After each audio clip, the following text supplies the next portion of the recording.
I was watching Morning Joe this morning, and yes, you could mock me, but I say know your enemy.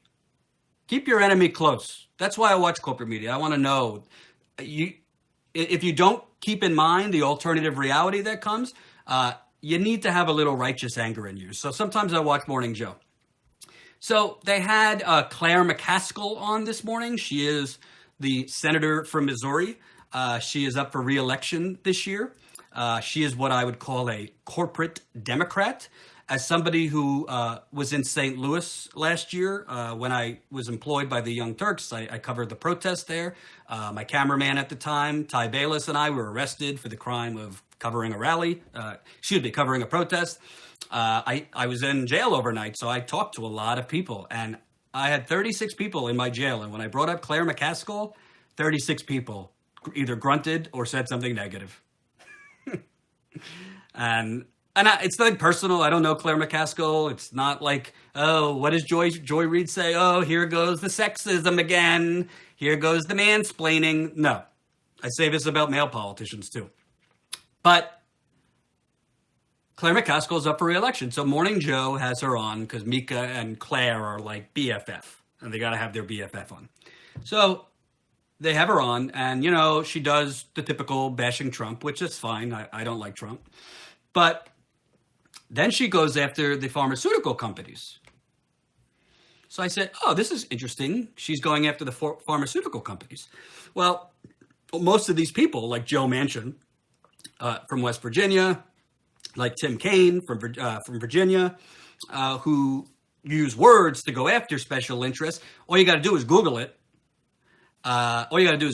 And, well, the money don't lie. The same industries they're bashing, they are taking money from in the other hand.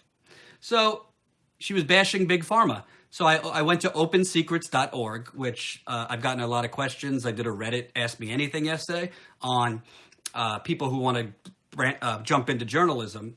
I say bookmark opensecrets.org because I use it like 75% of the time. Very good one-stop shop. Look up a congressman, a senator. They don't have local. They only have national. To find out who's feeding them, who's paying them, what industries, what specific donors. That's opensecrets.org. So top contributors to Claire McCaskill from 2005 when she started to 2018. Emily's List, number 1. Simons, Hanley, Conroy, number 2. I don't know who that is. Centene Corp, number 4. Brian Cave, LLP, University of Missouri. Washington University, and then Express Scripts. Express Scripts has given her $161,688. Her 7th largest donor in her 13-year career. So you might ask, who is Express Scripts? What is their association to big pharmaceutical companies? Well, Good Morning Joe obviously didn't challenge her at all. So I found this article. Newsweek's pretty shitty now, but this was a good article last year. Headline, Understanding the Hidden Villain of Big Pharma. Pharmacy benefit managers. Pharmacy benefit managers, which Express Scripts is considered. In the past few months, 4 bills have been introduced in Congress calling for transparency in prescription drug pricing. These bills, and earlier this week, one called See-Through, largely concern pharmacy benefit managers, PBMs for short. A heretofore largely unrecognized component of the pharmaceutical industry. PBMs quietly became an integral part of the pharmaceutical supply chain. That is, the path a drug takes from the manufacturing facility to a bathroom medicine cabinet, following the passage of George W. Bush's Medicare Modernization Act in 2003, another unpaid entitlement that we put on a credit card. Thank you, George Bush, who, by the way, now the corporate media and a lot of people, including progressives, I'm shocked, are now like rehabilitating. Oh, Trump's the worst president in human history. Bush, yeah, he was a little, kind of inconvenient, but Trump's the worst. So, in recent years, PBMs have become a cause for alarm because These bills allege they drive up drug prices and interfere with patients' access to medications. In 2015, Express Scripts, which is the seventh largest donor to Missouri Senator Claire McCaskill, who's barking on Morning Joe against pharmaceutical companies, Express Scripts reported a profit of more than $660 million from sales exceeding $25 billion. Well, so how do PBMs cause drug prices to increase? You ready for this? This issue is a murky one, mainly because PBMs lack transparency. I have heard these companies emphasize the importance of transparency, except for their interactions with drug companies. PBMs assert that these interactions are the secret sauce that enable them to keep prices down. But I have come to the conclusion that this lack of transparency is actually driving prices up. What is happening behind the scenes? Let's say a manufacturer assigns a list of $10 to a given drug. The PBM then tells the company that it will not list the drug on its formulary unless it receives a discount. The willingness of the manufacturer to discount the drug and the extent of that discount is guided by a few factors. The power of the PBMs, which the consolidation of companies has increased, how many other competitive products exist, and also the size of the pharmaceutical company. The pharmaceutical company offers the PBM a discounted price of $8. If the PBM does not accept that price, then the company may offer a rebate of an additional $2 if the sales of the drug reach some designated amount. The more powerful a PBM is, the greater discount they can demand, and the fact that 3 PBMs control the vast majority of the market makes these companies very powerful. And you know who was in the news today? Shocker. Wait for it. Express Scripts. Cigna, one of the largest health insurers in the country, to buy Express Scripts in a $52 billion deal. This is the 7th largest donor to Claire McCaskill. So Claire McCaskill is on Morning Joe, huffing and puffing against the pharmaceutical companies, while her 7th largest donor for Missouri Senate is her 7th largest donor, driving up drug prices. Would you look at that? You know, Joe Scarborough and Meeker challenged her until she was blue in the face and threw up her hands. No. They also didn't challenge her, by the way. She was one of 16 Democrats yesterday that voted to push forward a bill that's going to deregulate the big banks. So this Democrat, let's fight the resistance. We're fighting Trump. This Democrat with 16 other Democrats are helping the Republicans to put over a line that's basically going to repeal. It's essentially, it might not repeal Dodd-Frank, but essentially going to make Dodd-Frank obsolete. You want to know who these Democrats were? Unbelievable. Senator Michael Bennet, Senator of Colorado, he's taken $1,909,000 from the Wall Street. Senator Tom Carper, Senator of Delaware, he's taken $170,000 from Wall Street. Senator Chris Coons of Delaware, $373,000 from Wall Street. Senator Joe Donnelly of Indiana, $448,000 from Wall Street. Senator Maggie Hassan, who just got elected in 2016, of New Hampshire, $421,000 she's taken from Wall Street. That fake Democrat, Senator Heidi Heitkamp from North Dakota, who said nothing as Native Americans and American citizens were brutalized by their government at Standing Rock. She's taken $511,000. She is up for re-election this year. New Senator Doug Jones, who beat the child molester and all that. Roy Moore was his name. $417,000. Already, he's taken from Wall Street, and he just found where the bathroom is. Literally, he just found where the bathroom is at the Senate.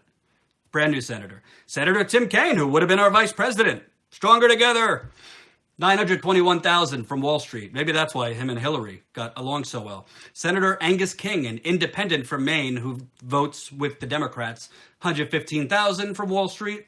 Senator Joe Manchin, who also is a hypocrite, who rails about opioids and big pharma because they're crushing West Virginia. He's taken $289,000 from Wall Street and have a hell of a lot of money from big pharma. Senator Claire McCaskill, who I just told you about, $809,000 from Wall Street in her career. Senator Bill Nelson of Florida, he's up for re-election, $281,000 from Wall Street. Senator Gary Peters of Michigan, $648,000. Senator Jane Shaheen, Democrat of New Hampshire, $319,000. Debbie Stabenow of Michigan, $484,000. John Tester, Democrat of Montana, up for re-election, $782,000 from Wall Street. Senator Mark Warner, Virginia, $1,377,000. $1,377,000 from Wall Street. So, Elizabeth Warren was on yesterday. She explained the problem with this bill, which is what I said in my video yesterday. Here's the problem. I'm not opposed to tweaking Dodd-Frank, which, by the way, Dodd-Frank was like a Band-Aid for a bleeding gunshot wound. Dodd-Frank is not sufficient, but it's better than nothing. We should be for Dodd-Frank until something much better comes in. However, I'm not against, all these people are giving the talking point, well, we are for this, the Democrats that are voting for it, because it's going to help small banks, which have had problems getting loans. Small banks have had a hard time giving out loans because of the onerous parts of Dodd-Frank's. So I'm not for that, tweaking the law to help small banks, but it shouldn't touch the big banks. You could focus on small banks without deregulating anything for the criminals, capital C, the criminals that robbed you of a lot of your 401k, foreclosed on you if you lost your house, or your savings were cut in half. They're still getting big bonuses. They're still too big to fail, as Senator Sanders says. But these 16 Democrats are voting with Republicans. So when I'm called a Kremlin puppet on the interweb for slamming Democrats as much as I do, or Jimmy is, or name your progressive independent media, when we are criticized, you're helping to reelect Trump. No, you know what's helping to reelect Trump? These fucking frauds in the Democratic Party. I'd love to go on with Jimmy. Start the campaign now. Behind the scenes, I texted Jimmy's phone yesterday about something, and he hasn't responded to me. I'm a little offended, Jimmy Dore. But Jimmy's been very supportive to me over the last few months, which I appreciate it. So, essentially, I'm always told, well, Republicans are so much worse on the economy. That might be true. But Republicans can't pass this stuff without Democrats. They don't have the majority. They have the majority, but you have to get a supermajority, which is 60 votes. So basically, you have these corrupt frauds who, instead of running as progressives to get reelected, are just being Republicans. So what kind of opposition? You cannot defeat extreme you can't defeat extreme right-wingism with a lighter version of that. You can't. That doesn't work. Hillary Clinton just showed you that.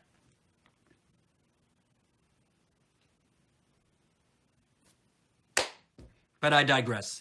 Real quick before I go, I totally admit I do not have any information on these people, but I want to tell you who's challenging Claire McCaskill on the Democratic side. The primary is on August 7th in Missouri, the Democratic primary. These are the ones I found that are facing Claire McCaskill. Carla Coffey, like how you spell coffee, Wright, Carla Coffey Wright. I'll put their names in the description box if you want to find out more information about them, of St. Louis. Angelica Earl of St. Louis. Leonard Joseph Steinman II of Jefferson City. John Hogan of St. Charles. And Travis Gonzalez of Maryville.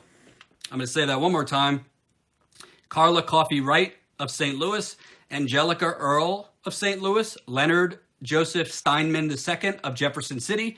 John Hogan of St. Charles. And Travis Gonzalez of Maryville. I'm not going to tell you which one I like because I haven't done the research enough. But I will tell you, I can't imagine any one of them are worse than Claire McCaskill. Nothing against Claire McCaskill as a person. I believe she had cancer and overcame it. She might be very pleasant to have tea with. but she is not fighting for you, the people. And I will do other videos following the money on these people. And I will expose Republicans too. That's a minor disagreement sometimes I have with Jimmy, because I believe in spotlighting these Democrats, but let's not get, even though it's not shocking on the Republican side, it's not shocking that Republicans are corrupt, but let's not cover that, because then it kind of leaves your mind, and we don't want to make it like the Republicans aren't equally, if not worse. So you could chew and walk gum at the same time. Call out the corporate Democrats, follow the money, expose their bullshit. At the same time, we're going to focus on Republicans too, on the state and local level. Because this new company that's coming down the pike, hopefully, if it all goes well, by late spring, early summer, we are going to be covering things that no one else is covering. We are going to be covering people that no one else is covering. We are going to be covering corporations and corporate CEOs that no one else is doing. Somebody just asked me, teach me how to do citizen journalism. For my patrons, patreon.com/Jordan Chariton. You could subscribe at $1. You could subscribe at $3. You could subscribe at $5. You could subscribe at $7. I think there's $15. There's higher levels too, and you get different rewards. We're going to be mailing out shirts for some people at the higher levels. I'm going to be doing a live chat this Sunday on Chapter 5, which is on the DNC convention. Again, if you came late, that was released yesterday for patrons, Patreon subscribers. That's patreon.com/Jordan Chariton. Go subscribe now, baby, especially since YouTube's probably going to shut down my channel after today. Go subscribe, Chapter 5. So I'm going to do a live chat Sunday with everybody. I don't care if you've subscribed at $1. Everyone is going to get an invite to be in a live chat with me, answer your questions. I'm also going to do a live chat soon with advice for people interested in getting into journalism. I don't have all the answers. My path was a little different. Obviously, my last few months were a little rocky. But I'll give you my thoughts and advice, which are probably different than most. So I'm going to do that on Patreon as well. I got to go because I got to go to a meeting, but I appreciate you watching. I'm going to try to be live consistently every day around 3 or 4 o'clock. I had to do it a little earlier today. Ring the bell so you get notifications. Also, very, very important. It's very important for a business to grow their email list. Very, very important. Because I don't want to depend on YouTube. I don't want to depend on Facebook. I don't want to depend on Twitter. You are at the mercy of whatever fuckery they do next. So I want to build up the email list. I want to build up the email list so you get messages and we have your information, not your blood type, not your social security number, not any of that, but we know how to reach you. You won't get emails every day. You won't get emails, not going to email you